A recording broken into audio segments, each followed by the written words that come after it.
Okay, let's unpack this. This image of a revered spiritual figure, someone usually lost in these deep inner states, suddenly dislocating his arm. It's quite startling, isn't it? It really is, that contrast, the physical reality right up against these profound spiritual experiences. Exactly, and that's what we're diving into today. We've got these writings about a specific time in Sri Ramakrishna's life, mostly January and February 1884. And our goal, really, is to see how his physical body, the pain and everything, interacted with those, extraordinary spiritual states he was known for. What does it tell us about his teachings, his interactions? And these aren't just secondary accounts. We're looking at biographical writings, firsthand observations from people who are actually there. Right. You get his daily life, conversations, the actual experiences. It's quite an intimate look. It really is. It's like getting a close-up view of Dakshineswar in those months. So we're focusing on Dakshineswar, early 1884. The arm injury happens in January, and then February 2nd seems like a really pivotal day we need to look at closely. Yeah, and the people around him are important too. Rakal, Mahimacharan, Hazra, Mahendra, they were all there. Their presence, their reactions, it all adds layers to understanding what was going on. Definitely gives us context. Multiple viewpoints. Okay, so let's get straight to it. January 1884. Dakshineswar Darden. He's walking alone, goes into a trance, and because no one's there to support him, he falls. Dislocates his left arm. Just like that. Wow. Yeah, it immediately throws that duality into sharp relief, doesn't it? The physical vulnerability of this person known for transcending the physical. And the fact he was alone. Maybe that says something too, about the nature of those experiences. It could.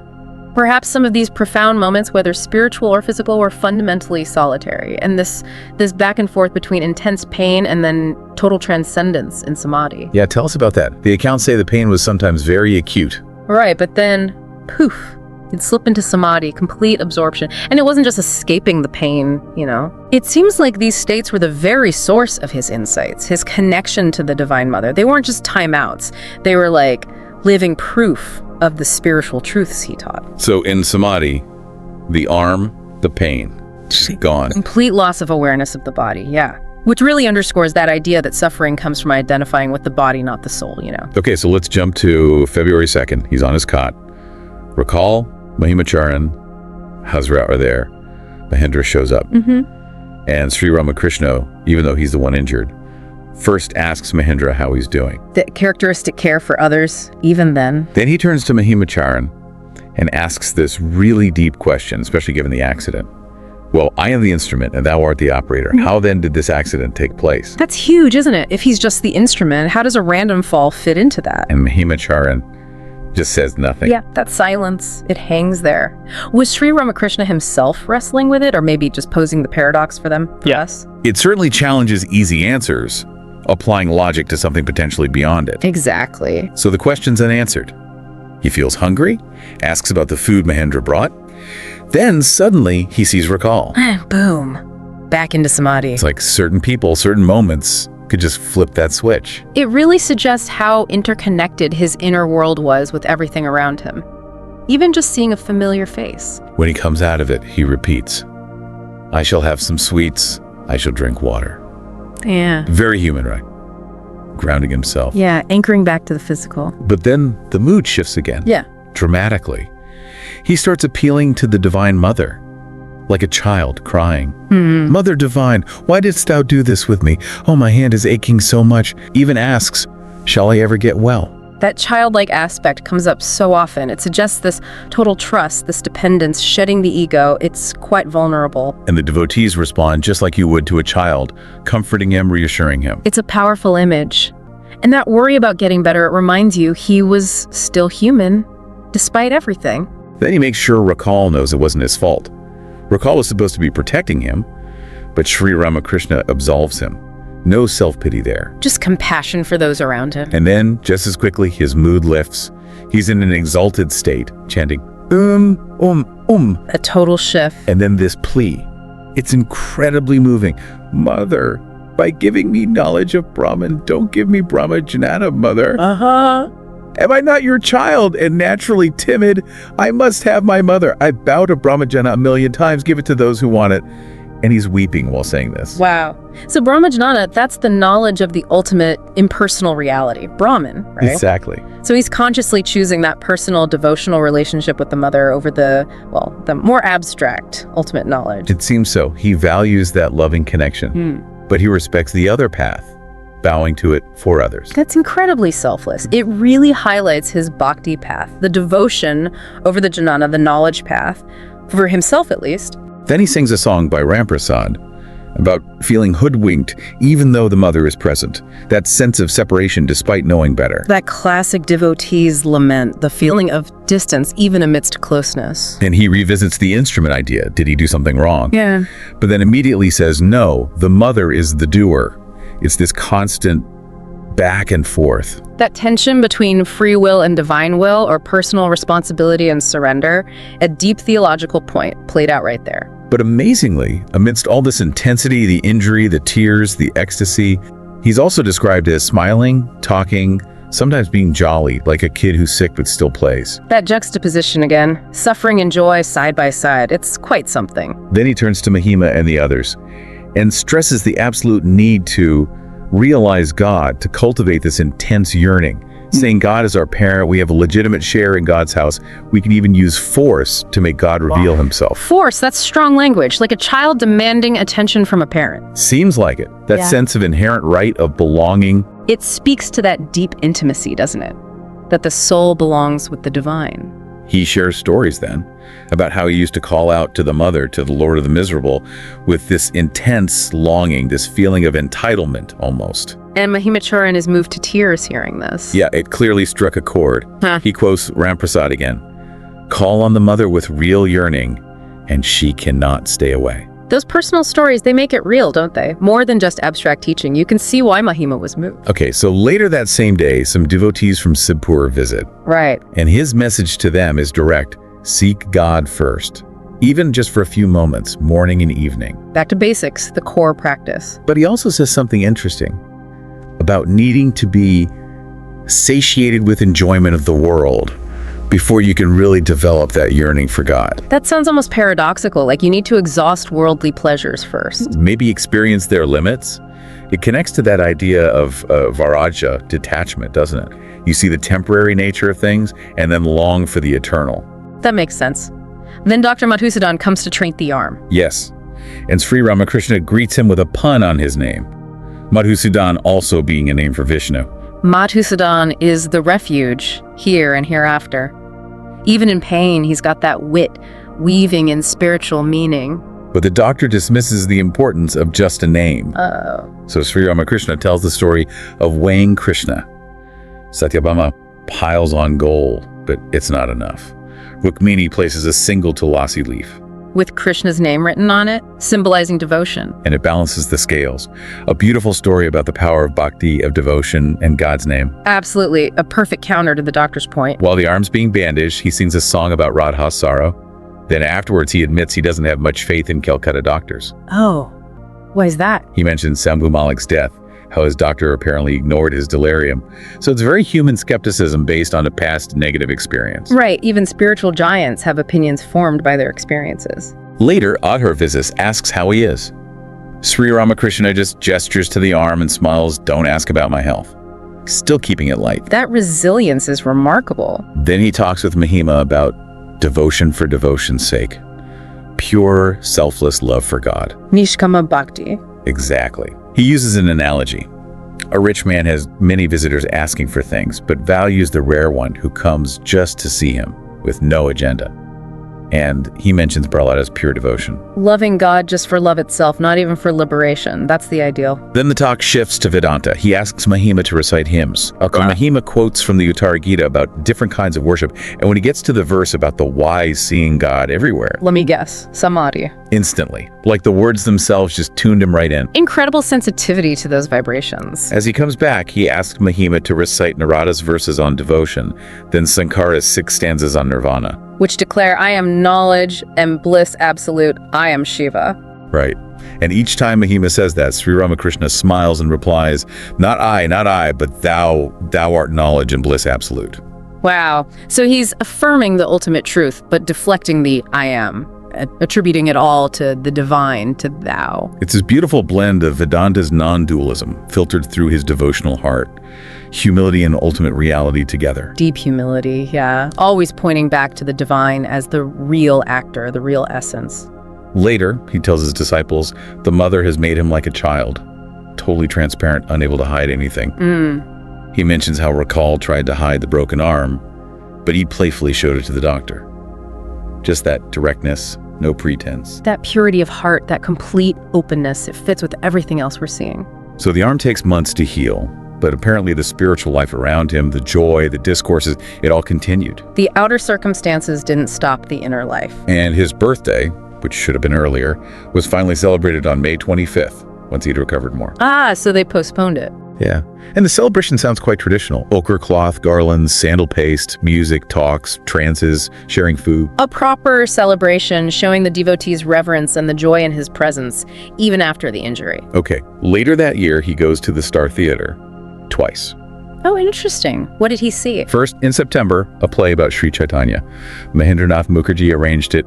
Girish Chandra Ghosh welcomed him. The famous playwright and actor? Right. And Sri Ramakrishna was deeply affected. Tears, samadhi during the songs and dialogues. He even told his followers to be quiet during his trances so people wouldn't think it was fake. So the art itself, the devotional narrative, could trigger those states in him. Absolutely. And he connected with a young actor from Nityananda's family line, saw his potential.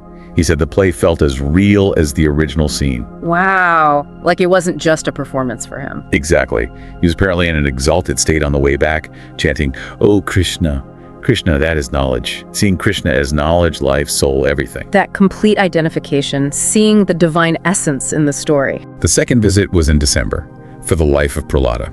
Another highly devotional theme. Yes. He went with Babaram, M, others. Talked with Girish Ghosh beforehand, encouraging him to keep doing theater for its educational value. He saw its potential for good. During the play, the moment he saw the actor playing Child Prahlada, instant samadhi. Just the sight of the character. And he reacted strongly to Prahlada's suffering and even to the depiction of Narayana and Lakshmi's anxiety. But then there was a comic skit afterwards. He refused to stay for it. Said it was important to end on a spiritual note, not dilute the feeling. Interesting. Maintaining the sanctity of the experience. He later said he saw he himself had become all in the play. The actresses were forms of the Divine Mother. The actors playing cowherds were like Narayana. Seeing the divine everywhere, even on stage. He compared the serious play and the farce to sweets and bitters. You don't mix them. The actresses came to greet him afterwards, and he blessed them. Acknowledging the divine in them, too. His final word on it was, the God is all in different forms. Then, getting into the carriage, samadhi again. Just completely absorbed by that realization of divine immanence. Then there are these really unusual accounts of intense hunger. Hunger. Yeah, like ravenous hunger, Right. often after these ecstatic states, but with no bad effects afterwards. Strange. 2 examples given. Once he ate a huge amount of some milk dish a woman brought. Another time, woke up starving at midnight. The Holy Mother made halua, and he apparently ate all of it, seemed physically larger, semi-conscious, and even asked who was eating. That's extraordinary. Like, his physical body was reacting in extreme ways to the spiritual energy. It seems possible. Maybe related to the energy used in samadhi, the altered appearance, the semi-consciousness. It's very mysterious. Definitely points to profound psychophysical effects. And linking to that, the times his ecstasy made him lose physical control, staggering, reeling. Yes, mistaken for being drunk. Exactly. Yeah. There's a story of people commenting as he was helped home. Another time he asked the Holy Mother, "Am I drunk?" Then what did she say? Her answer was beautiful. He had but tasted the bliss of the Divine Mother. She understood. A perfect description. And that wild story in the carriage.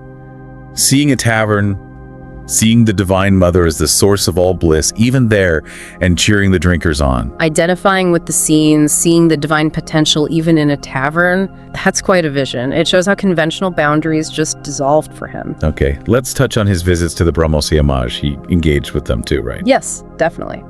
Showing his respect for other paths. First, a visit to Sinti for a celebration. Pandit Sivanath Sastri was there. And he gave a talk, joined the chanting. Sankirtan, yeah. He apparently used this analogy of hemp smokers greeting each other warmly to describe how spiritual people connect. That's memorable. He paid respects to the mother, different devotees. Very inclusive. Absolutely. Finding common ground. Then a second visit to Sinti. He talks with a Brahmo sub-judge about being a householder. Practical advice. Yeah, about raising kids, supporting family, giving religious instruction, using analogies like a mother bird pushing the chick out of the nest or the court of wards managing a minor's estate. Making spiritual principles relevant to everyday life. Someone asked if householders can achieve realization. He said yes, mentioning signs like tears, hair standing on end, and that analogy of dry matches lighting easily versus damp ones needing more effort. So, possible, but maybe harder if you're too caught up in the world. He also talked about rebirth, if you don't think of God at death, like an elephant bathing then throwing dust on itself. The importance of that final moment's thought. Purification needs to stick, basically. He also discussed the harmony of religions and prayer with Vijay. And then there was a visit to the Nandan Bhagat Brahmo Samaj. Right, in May 84. Someone asked how to control passions. His advice, redirect them to God. How so? Turn desire into desire for union with God. Anger into anger and obstacles to God. Greed or hankering into longing for realization. Even me and mine should be focused on God, my Krishna, my Rama. Channeling the energy, not just suppressing it. Makes sense, like Vibhishana being proud only of bowing to Rama. And the tricky question, if God is the doer, are we responsible for sins? The free will versus determinism problem again. He mentions Duryodhana making a similar argument in the Mahabharata, but says someone who truly feels God is the agent cannot sin, like a skilled dancer who never takes a wrong step. But you need a pure heart to even believe God exists, let alone is the doer. So it's about the state of realization, not just an intellectual argument. Exactly. But this visit ended on a slightly sour note with the supper arrangements. Oh, what happened? Rakal got indignant because the hosts were apparently inattentive. The meal was delayed, uncomfortable, trouble finding a seat, things weren't clean. Oh dear. And Sri Ramakrishna refused to eat the curry because he felt the person serving it wasn't pure enough in their thoughts at that moment. He just ate some puris with salt and a sweet. Wow, that shows incredible sensitivity, but also highlights the contrast between the high spiritual talk and, well, messy human reality. Right. It's quite the juxtaposition. So wrapping up this deep dive into 1884, what are the main takeaways? Well, it seems crystal clear that this period really shows his amazing ability to live in these incredibly deep spiritual states and deal with real physical life, pain, hunger, people. Simultaneously existing in different dimensions, almost. And his teachings weren't just lectures, they came out of these moments, didn't they? Out of the accident, the ecstasy, the conversations. Very organic, very spontaneous, and we see that unwavering devotion, especially to the mother. Plus, his respect for other paths, like the Brahmo Samaj visits show. Yeah, and that deep connection with his disciples, his compassion. For me, that contrast you mentioned is really striking. The heights of Samadhi, seeing God in actors, and then worrying about an unclean plate or a careless host at Nandan Bhagan. It really grounds him, doesn't it? Makes the spiritual heights seem even more remarkable because they existed alongside such, well, ordinary human moments, or being mistaken for drunk. That collision of the sublime and the mundane, yeah. It really makes you think, what does it mean to live a life so deeply connected to the divine while still being in the world with all its limitations? This period gives such a fascinating window into that. It pushes you to think about devotion, transcendence, and how spirit interacts with, well, everyday stuff. It really does. And if this has sparked your interest, there's so much more to explore about Sri Ramakrishna's life and words. Absolutely. Maybe something to ponder is that connection between the intensity of his spiritual yearning and the intensity of his physical experiences, like the pain or that strange hunger. What might that suggest about the path of seeking? Lots to think about there. I hope you like this chapter. We need volunteers and sponsors to create content with even better quality and with more variety. If you wish to join this initiative as a volunteer or sponsor, please click the links given in description below. To help us reach more viewers, please like, comment, share, and subscribe to Biography Central. Thank you for your time. It means a lot. Namaste.